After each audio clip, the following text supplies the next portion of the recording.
EPAWA meteorologist Bobby Marchich here with your outlook for November 11th, 2025. Happy Veterans Day to all of my fellow vets. The Tuesday video forecast is proudly sponsored by Mark Damiani Painting Incorporated. We're about halfway through fall, and it's time to start planning for those cozy months ahead. This winter, why not add a burst of color to your living space or refresh that well-loved kitchen or bathroom?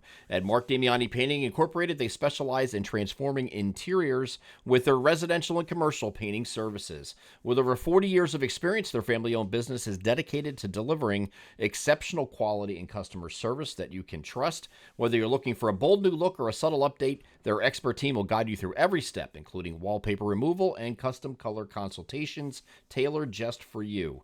Proudly serving the Southeast PA counties of Montgomery, Bucks, and Chester. Call them today at the phone number above me here in the video, 484-571-9233, to schedule your free estimate. And don't forget, if you mention EPAWA, you'll receive 15% off the total cost of any job that is scheduled between January and March of 2026. They are Mark Damiani Painting Incorporated, proud sponsor of the Tuesday video forecast. So it's not Wild Weather Wednesday. That's going to be a different sponsor tomorrow, but it's going to feel like that today. We're going to be pretty chilly, as you see above me. 38 to 44 is the temperature spread today. That 44 is in Philadelphia. Elsewhere, you're going to be in the upper 30s to low 40s. And to add insult to injury with this big, deep trough that's settled over the region. Here's a big, deep trough. We have a couple other things going on here. We have lake effect snow showers going across the northern tier today off Lakes Erie and Ontario. And the bigger story yet is going to be the wind. The wind is going to be just really nasty today. It's going to be a shock because you're going to have not only the cold temperatures, but the wind and the wind chills are going to be in the teens and 20s today. It's going to be pretty cold. And the reason for that is we have a pretty tight pressure gradient across the region. These black lines are pretty close together, which usually means a windy day, and a low-level jet that is moving straight across the Great Lakes from northwest to southeast across our region. And here's a look at where that jet is. You can see you're basically going to see this low-level jet kind of go across the southern portions of our region, just like this. Okay, so that's where the strongest winds are going to be, right where I'm drawing that arrow, and there you can see it. Okay, so what that's going to do is these areas are still going to be windy up here, but they're not going to be quite as windy as areas down further south down here. When you see these reds and oranges especially, that's where your low-level jet is screaming overhead. So that is going to be where the highest wind speed is going to be.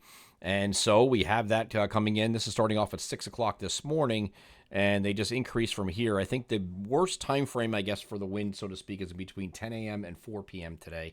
And that's when you get some gusts here that are going to really be picking up, especially if you want to narrow it down even further, getting like that 12 noon to 4 p.m. window. You're going to see some common gusts down here, 30 to 40 miles per hour. In terms of peak gust, and even some slightly higher than that. So you're going to have a few that are getting 41, 42, 43-ish, right? And then when it gets across the Philadelphia area and South Jersey, these can get up to about 45 or so, 40 to 45 in these regions right here, as that low-level jet continues to scream across the area. But you notice up in these areas up here, there's really not quite as much when you get up in here. So it's still 15 to 25, gusting 30 to 35, maybe slightly higher than that in a few spots, but the core is going to be where that low-level jet goes across here today. And the better way to see this is in terms of accumulated wind gusts. This is the max gusts at any point during the event today, and we're looking at generally 30 to 40 gusts with some peak gusts that are slightly higher than that, especially when we get down by Philadelphia and South Jersey, where you can get up into the mid 40s in terms of gusts. So it's going to be pretty windy today, and the combination of that and the cold temperatures will make it just be like a slap in the face today. Now, the good news is this is not a long-lasting thing. It's during the day today, pretty much most of the day. Once you get past 4 o'clock, it starts to diminish a little bit as we head towards sunset, and then in the evening, it continues to diminish after that point. So it's not going to be going all night long, and there's no precipitation in the strongest areas affected by wind. So we don't have to worry about like heavy rain exacerbating the situation, because that always does when it comes to outages. So I don't expect widespread outages today, but there could be some, of course. And the other aspect of this, of course, is the precipitation part of it, which is in the form of snow. This is lake effect snow squalls and snow showers. They're going to be streaming off of Lakes Erie and Ontario in this direction like this. So we're going to have areas mainly around I-80 and points north are going to get the most activity out of this. And you can see this going across those areas here. Some of these snow showers could survive all the way down to I-78 in both Pennsylvania and New Jersey, though. So we did leave a stray snow shower chance mentions in the forecast for parts of like east central Pennsylvania and northern New Jersey, outside of far northwest. Far northwestern New Jersey has a better shot at getting those snow showers, but I think northern New Jersey, north of I-78, same thing. Lehigh Valley, back to Reading and those areas can still see a stray snow shower. But the concentration is going to be up here across Northeast PA. This is actually looking at this morning, so it's going to be starting off early. And if it's coming in early enough, this can stick a little bit, okay? Now, during the day, in Scranton-Wilkes-Barre area, we're expecting about 40 today for a high. So that's lower elevations. The higher elevations are going to be a little bit colder than that, so you can get some minor accumulations in the Poconos at the higher elevations, especially as this moves through. And these snow showers are going to continue throughout the day, on and off, and then should wrap up as we get to the mid to late afternoon period today. In terms of total accumulation, again, not much. We get up to I-80 and points north, which is basically where this is. You get a coating to an inch here in the darker grays. This is following areas of elevation, but it might be one of those deals where you get coating to a half inch, and then it melts. And you get another coating a half inch, and then it melts. So it's one of those deals. There's going to be several waves coming through here of snow showers, and for many of you, it's going to be the first flakes of the season. And again, that can go all the way down to I-78 for the flakes part of it.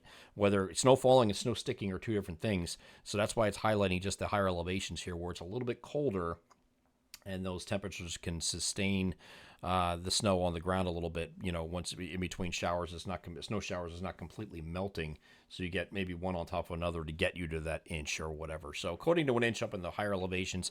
I wouldn't be surprised if somebody sneaks out a little bit more in a localized manner here. There's going to be somebody that's going to be like, wow, like you said, well, coating to an inch, and it's I got 2.5 inches. Good for you. It's a localized thing. It's just like a thunderstorm. It's one town gets hit, the next town doesn't. So it's one of those deals today. We're just giving you the general idea of what to expect today in those areas, okay? So going back to this, what this trough is going to be, I begin to lift out here on Wednesday. There's going to be another system off to our north. So the further north you get on Wednesday, we'll call it partly to mostly cloudy skies. I'm going to change this off precipitation type now. Weak system off to our north, and that's going to give more clouds than sun in our northern areas, but more sun than clouds in our southern areas. But not expecting largely much, if any, precipitation from this. You can't rule out a stray rain or snow shower sneaks across the New York-Pennsylvania border into far northern Pennsylvania there on Wednesday either. But looks like temperatures are going to come up a little bit, and we'll be on up to near 50 or either side of 50 as you see above me. 47 to 54 is the temperature spread tomorrow. And again, more sun further south in this case. And then Thursday, Friday, we're going to have a progressive warm-up, maybe lower 50s, low to mid 50s on Thursday, low to mid 50s on Friday, but we're expecting dry days both of those days. Now, Saturday, here's the next chance of rain, and this is going to come in overnight. So I do think Saturday's dry during the day. This is a warm front that's moving at us, and there could be a few showers with that later in the overnight Saturday night into Sunday morning, and then the trailing cold front moves through. Now, this doesn't show the trailing cold front too well. But there is a cold front that's situated with this. It's extended down all the way back here like this. So the warm front's like that, right? We're warm sectored here on Sunday. So we'll have temperatures that'll be a little bit milder, upper 50s to near 60 for a day. Then as soon as this front clears and the cooler air comes in behind, we're back in the upper 40s near 50 for highs here on Monday. Okay, now there's still some disagreement with this, exactly how this plays out. If I move this over to the GFS, for example, let me go to the right time frame here. Let's move to the GFS. You can see that warm front's isn't that effective, but it's actually moving it in on Sunday instead, and then it has the cold front coming through on Monday morning. So there's a little bit of timing differences there, which can be expected at this range between the GFS European model, Canadian model. There's a bunch of different models you look at. I took a look at the ensembles, and they're pretty much following the operational runs for the European model. So we went with that in our local forecast, that we're thinking Saturday night and a Sunday morning, you get a round of showers with the warm front, and then the cold front moves through Sunday night and Monday with maybe a few additional showers, and then turning cooler Monday in the wake of that system. I'm EPAWA meteorologist Bobby Martich. That is your outlook for Veterans Day, November 11th, 2025. Have a great Tuesday.